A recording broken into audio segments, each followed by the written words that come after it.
ಮೊದಲಾಗಿ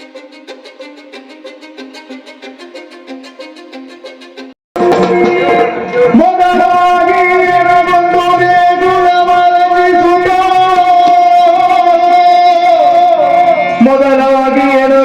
ದೇಗುಲವ ರಚಿಸುತ್ತ ನಿರತ ಪೂಜೆಗೆ ವಿಪ್ರರನು ನೇಮಿಸುತ್ತ ವರುಷ ವರುಷ ಕಾಲ ಪವರ ಮಕರ ಸಂಕ್ರಮಣ ದಿನದಂದು ವಿರಚಿಸುವ ನೇಮವಗೆಯುವುದೆಂದರು ಬ್ರಹ್ಮಲಿಂಗೇಶ್ವರರು.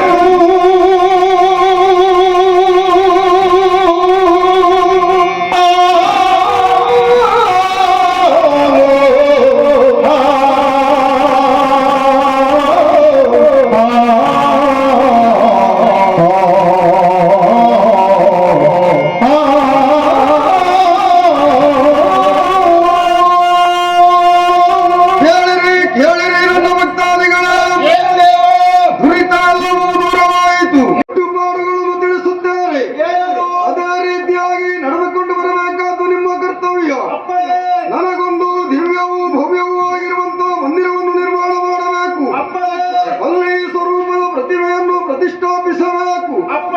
ನನ್ನ ಪರಿವಾರ ಗಣಗಳಿಗೆ ಪ್ರತ್ಯೇಕ ಗುಡಿಗಳನ್ನು ನಿರ್ಮಾಣ ಮಾಡಬೇಕು.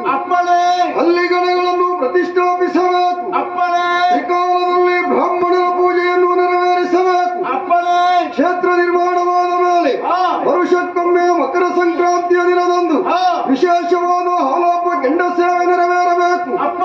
ಇನ್ನು ನನ್ನ ಕ್ಷೇತ್ರದಲ್ಲಿ ದಿನಾಲು ನಡೆಯಬೇಕಾದ ಸೇವೆಗಳು ಮಂಗಳಾರತಿ, ಹೂವಿನ ಪೂಜೆ, ರುದ್ರಾಭಿಷೇಕ, ರಂಗ ಪೂಜೆ, ಹೀಗೆ ಇತ್ಯಾದಿ ಸೇವೆಗಳು ಕ್ಷೇತ್ರದಲ್ಲಿ ದಿನಾಲು ನಡೆಯಬೇಕು. ಇನ್ನು ನನಗೆ ಪ್ರೀತ್ಯರ್ಥವಾದಂತಹ ಸೇವೆ ಬೆಳಕಿನ ಸೇವೆ. ಯಕ್ಷ ರೂಪಕದಲ್ಲಿ ಆಡಿ ತೋರಿಸುವಂತಹದ್ದು.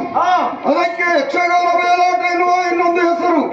ಯಾವುದೇ ವ್ಯಕ್ತಿಯಾಗಲಿ ಮನೆ ವಾರತೆ ವಿಚಾರದಲ್ಲಿ ಕಷ್ಟ ಹೊಂದಿದಾಗ, ವ್ಯಾವಹಾರಿಕವಾಗಿ ನಷ್ಟ ಹೊಂದಿದಾಗ, ಸಂತಾನ ಕಾಣದೇ ಇದ್ದಲ್ಲಿ ನನಗೆ ಪ್ರೀತ್ಯರ್ಥವಾದಂತಹ ಬೆಳಕಿನ ಸೇವೆಯನ್ನು ಹೇಳಿಕೊಂಡಲ್ಲಿ ಅವರ ಕಷ್ಟವನ್ನು ಹೋಗಲಾಡಿಸಿ ಸುಖವನ್ನು ಪ್ರಾಪ್ತಿಸಿಕೊಡುತ್ತೇನೆ. ಬೆಳಕಿನ ಸೇವೆಯನ್ನು ಹೇಳಿಕೊಂಡು ಮರೆತು ಬಿಟ್ಟಲ್ಲಿ ಕಷ್ಟ ತಪ್ಪಿದ್ದಲ್ಲ. ಎಚ್ಚರ ಎಚ್ಚರ ಎಚ್ಚರ. ಇಲ್ಲಿ